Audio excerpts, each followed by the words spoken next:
چہرے پر نقاب نہ لگائے، دونوں پیروں کے درمیان 4 انگلیوں کا فاصلہ رکھے، قدموں کو سیدھا قبلے کی طرف رکھے، نظر سجدہ گاہ کی طرف رکھے۔ اب زبان سے دل کی نیت کو دہرائے اور اس طرح نیت کرے، مثلا نیت کے الفاظ: نیت کی میں نے 2 رکعت فرض نماز فجر کی واسطے اللہ تعالیٰ کے رخ میرا کعبہ شریف کی طرف۔ نیت کے الفاظ زبان سے ادا کرنا فرض یا واجب نہیں بلکہ مستحب ہے۔ اب اللہ اکبر کہتے ہوئے نماز شروع کرے، دونوں ہاتھوں کو اس طرح کاندھوں تک اٹھائے کہ ہتھیلیوں کا رخ قبلے کی طرف ہو اور چادر سے باہر نہ نکالے۔ ہاتھوں کی انگلیاں نہ ملی ہوئی ہو اور نہ زیادہ کھلی ہوئی بلکہ اپنی حالت پر یعنی نارمل رکھے۔ ہاتھوں کو کانوں تک نہ اٹھائے۔ اب دونوں ہاتھوں کو نیچے لائے اور الٹی ہتھیلی سینے پر چھاتی کے نیچے رکھ کر اس کے اوپر سیدھی ہتھیلی رکھے۔ اب ثنا پڑھے۔ ثنا پڑھنا سنت ہے۔ ثنا کے بعد تعوذ اور تسمیہ یعنی اعوذ باللہ من الشیطان الرجیم بسم اللہ الرحمن الرحیم پڑھے۔ اس کے بعد سورہ فاتحہ پڑھے اور قرآن کی کوئی بھی چھوٹی سورہ یا 3 چھوٹی آیات یا 1 بڑی آیت پڑھے۔ اب اللہ اکبر کہتے ہوئے بغیر ہاتھوں کو اٹھائے رکوع میں جائے۔ رکوع میں تھوڑا جھکیے یعنی اتنا کہ ہاتھ گھٹنوں پر ہو، زور نہ دیجیے اور گھٹنوں کو نہ پکڑیے اور انگلیاں ملی ہوئی اور پاؤں جھکے ہوئے رکھیے۔ مردوں کی طرح خوب سیدھے نہ کرے۔ اب کم سے کم 3 مرتبہ یہ تسبیح پڑھے: سبحان ربی العظیم، سبحان ربی العظیم، سبحان ربی العظیم۔ اب رکوع سے سر اٹھائے اور بالکل سیدھے کھڑے ہو جائے اور دونوں ہاتھ کو نہ اٹھائے اور کہے سمیع اللہ لمن حمدہ ربنا ولک الحمد۔ اب بغیر ہاتھوں کو اٹھائے اللہ اکبر کہتے ہوئے سجدے میں جائے۔ سجدے میں جاتے وقت پہلے گھٹنوں کو زمین پر رکھے پھر ہاتھوں کو رکھے۔ سجدے میں جاتے وقت پہلے ہاتھوں کو زمین پر اور بعد میں گھٹنوں کو نہ رکھے۔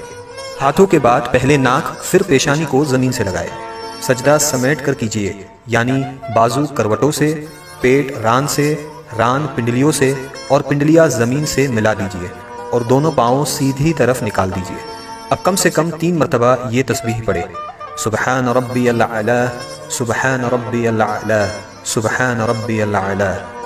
اب سجدے سے سر اٹھائے، پہلے پیشانی کو اٹھائے پھر ناک کو اور دونوں ہاتھوں کی ہتھیلیوں کو اپنی رانوں پر رکھے اور دونوں پاؤں سیدھی طرف نکال دیجیے اور الٹی سورین پر بیٹھیے اور کم سے کم 1 تسبیح کی مقدار بیٹھے رہے۔ اب اللہ اکبر کہتے ہوئے پہلے سجدے کی طرح دوسرا سجدہ کرے۔ اب اللہ اکبر کہتے ہوئے سجدے سے سر اس طرح اٹھائے کہ پہلے پیشانی پھر ناک، اس کے بعد ہاتھوں کو اٹھائے اور آخر میں گھٹنوں کو اٹھائے اور ہاتھوں کو گھٹنوں پر رکھ کر پنجوں کے بل دوسری رکعت کے لیے کھڑی ہو جائے۔ اٹھتے وقت بغیر مجبوری زمین پر ہاتھ سے ٹیک نہ لگائے۔ اب دوسری رکعت کے لیے کھڑے ہو جائے اور ویسے ہی پڑھے جیسے پہلی رکعت پڑھی تھی۔ دوسری رکعت میں ثنا نہ پڑھے۔ اب دوسری رکعت مکمل کرے جیسے پہلی رکعت ادا کی تھی اور دونوں سجدوں کے بعد اس طرح بیٹھ جائے کہ دونوں پاؤں سیدھی طرف نکالے اور الٹی سورین پر بیٹھے۔ دوسری رکعت میں بیٹھنے کو قعدہ کہتے ہیں۔ جب قعدہ میں بیٹھے تو دونوں ہاتھوں کے پنجوں کو ران پر رکھے۔ اب پوری التحیات پڑھے اور جب اشہد ان لا الہ کہے تو اپنی انگلیوں سے مٹھی بنا لے اور کلمے کی انگلی سے اس طرح اشارہ کرے اور جب الا اللہ پر پہنچے تو کلمے کی انگلی کو گرا دے اور پنجے کو کھول دے اور جیسے ہاتھوں کی پہلی حالت تھی اسی حالت میں رکھے یعنی ہتھیلی کو ران پر کھول کر رکھ دے اور وَأَشْهَدُ أَنَّ مُحَمَّدًا عَبْدُهُ وَرَسُولُهُ پڑھے۔ شہادت یعنی کلمے کی انگلی کو اس طرح اوپر نیچے نہ کرے اور نہ اس طرح گول گول گھمائے۔ انگلی کو حرکت دینا یا ہلاتے رہنا سنت نہیں۔ اب درود ابراہیم پڑھے اور اس کے بعد دعائے معصورہ پڑھے اور پہلے دائیں اور پھر بائیں طرف چہرے کو پھیر کر سلام کرے اور اس طرح کہے السلام علیکم ورحمۃ اللہ، السلام علیکم ورحمۃ اللہ، اور نماز کو مکمل کرے۔ اگر 4 رکعت کی نماز کی نیت کی ہو تو التحیات پڑھ کر تیسری رکعت کے لیے کھڑے ہو جائے۔